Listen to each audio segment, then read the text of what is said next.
Telangana news today में आपका खैर मकदम है। आइए देखते हैं आज की ये अहम खबर। దేశంలో దళితులు, గిరిజనులు, ఆదివాసీలు, బలహీన వర్గాలు, మైనార్టీలను దృష్టిలో పెట్టుకొని ఆనాడు డాక్టర్ బాబాసాహెబ్ అంబేద్కర్ గారు ఒక గొప్ప రాజ్యాంగాన్ని మనకు అందించడం జరిగింది.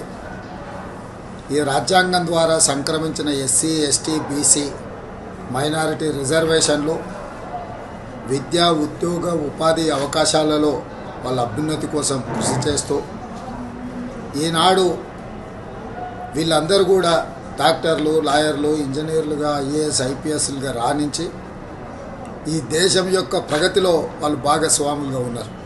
ఈరోజు భారతీయ జనతా పార్టీ దేశంలో 400 సీట్లు సాధించడం ద్వారా రాజ్యాంగాన్ని మార్చాలనే కుట్ర చేస్తున్నది. ఒకవేళ అధికారంలోకి వస్తే ఎస్సీ, ఎస్టీ, బీసీ, మైనారిటీల రిజర్వేషన్లు రద్దు చేసి రిజర్వేషన్ల రహిత సమాజంగా ఈ దేశాన్ని మార్చాలనే ప్రయత్నం చేస్తుంది. అందుకే 4 కోట్ల తెలంగాణ ప్రజలకు నేను విజ్ఞప్తి చేస్తున్నా.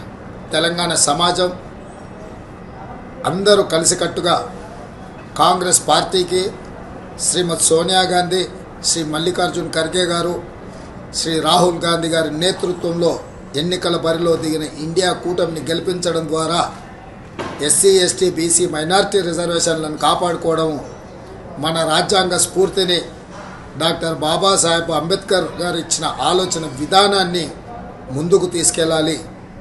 కాబట్టి మిత్రులారా, మీరందరూ కూడా కాంగ్రెస్ పార్టీకి అండగా నిలబడి 13 తారీఖు నాడు జరగబోయే ఎన్నికలలో కాంగ్రెస్ అభ్యర్థులను గెలిపించాల్సిందిగా మీ అందరికీ నేను విజ్ఞప్తి చేస్తున్నా.